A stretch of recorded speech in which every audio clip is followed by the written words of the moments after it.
Today's lesson is on David Foster Wallace's essay, Consider the Lobster.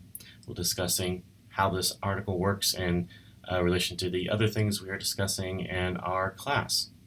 I'll be reading from a script, which I will post as a transcript to the video in Blackboard. So hopefully that'll help you out if you want to just read that too. But now that we've had some time to think about the article, consider the lobster, and gauge our initial impressions, I'd like to take some time to break it down a little bit more. We'll start by admitting that this is a long and confusing essay. It appeared in Gourmet magazine when Wallace took the assignment to review the Maine Lobster Festival. You can learn a little bit more about him through some research, and the video David Foster Wallace, The Problem with Irony, on YouTube can help you out with that. But since this is a review, we should probably look at what a review does. Most reviews evaluate the quality of something and make a recommendation. This is a good movie, you should see it. Our first impression of the article might leave us rattled. We expected to learn whether we should go to the Maine Lobster Fest. Instead, we're given what appears to be a convoluted debate about the ethics of eating lobster.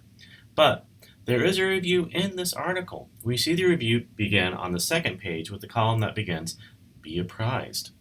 Wallace critiques the cost, availability of chairs, the quality of the food, etc. His conclusion is that it's nothing special, just a mid-level county fair with a culinary hook. It just happens to be attended by 80,000 people. Sorry about the delay in the slide. We also learn another thing. Locals don't seem to attend the festival. This allows Wallace to bring in another critique of the Maine Lobster Fest. It's tacky tourism.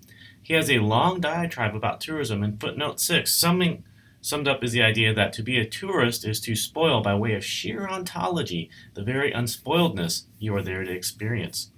Clearly, there's a tone of disdain for tourism here, and that explains the initial tone of the essay at the beginning, where we get the sense that Wallace doesn't really want to be at the Maine Lobster Fest. So, we get it. Wallace is not impressed by the Maine Lobster Fest. He hates the commercialization of it, the mediocrity, and the inauthenticity.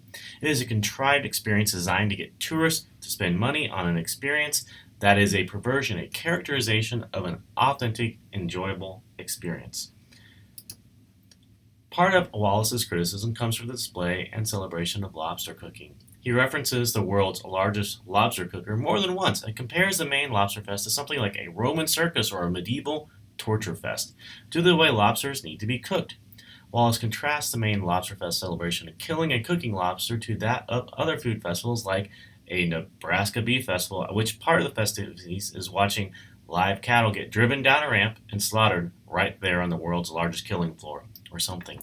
There's no way.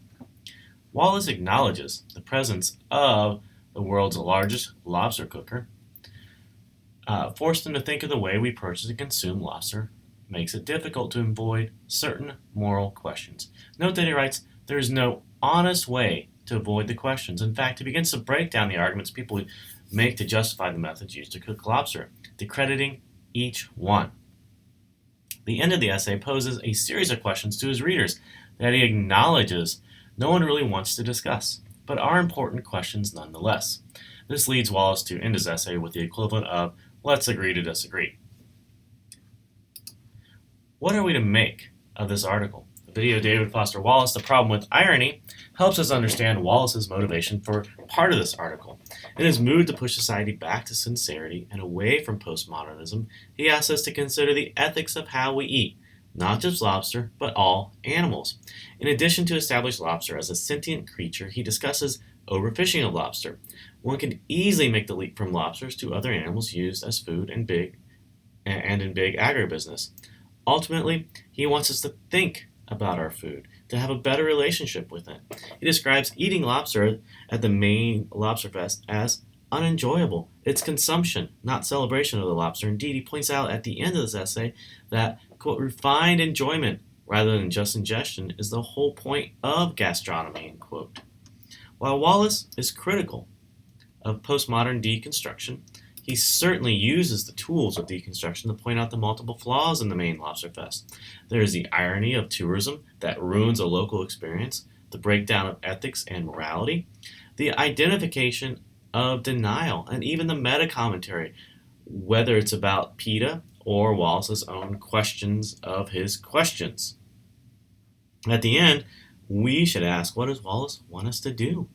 It's interesting to note that Wallace doesn't call on us to stop eating lobster. He doesn't advocate either.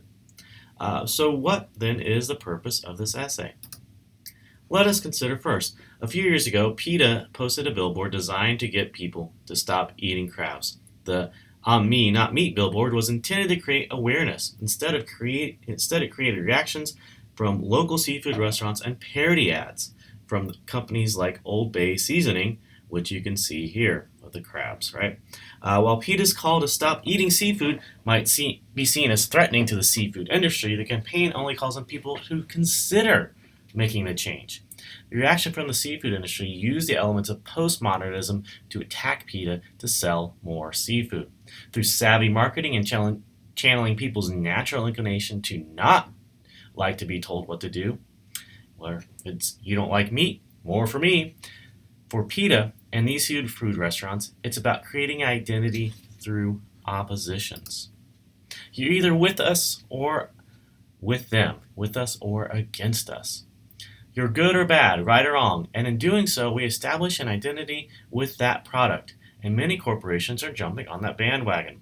Consider the popularity of Wendy's Twitter account or Burger King's failed attempt at unhappy meals.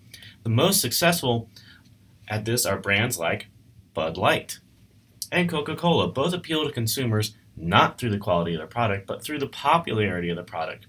These are not products, but symbols of a lifestyle. It's about inclusion into a desirable social group. Bud Light's long-running campaign is "Drink Bud Light, everyone else is." Coca-Cola sells the idea that their drink is synonymous with happiness. And that's how most products work. They are symbols of success. Lobsters work the same way. It's a delicacy that we don't eat every day. There are people who've never tried it, and it gives people a chance to try rich people food in a safe environment. Going to a fancy restaurant is intimidating. There are social rules that only a few know, like which fork to use. The Maine Lobster Fest represents both a symbol and, in actuality, the upward mobility of a lower social class to a higher one, even for a day. It also offers people to show their contempt for that lifestyle that they could never have. "I tried lobster once, it's not for me." Consider Wallace's inclusion of the description of the socio-economic statuses of the two communities impacted by the Maine Lobster Fest, Camden and Rockland, at the very beginning.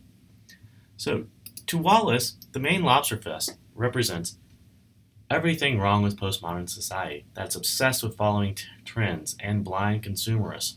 What Wallace wants, I think, is for readers to start thinking for themselves and questioning what value the things they do and buy brings to their lives. So I hope this helps shed a little more light on this long and confusing essay. Thank you very much.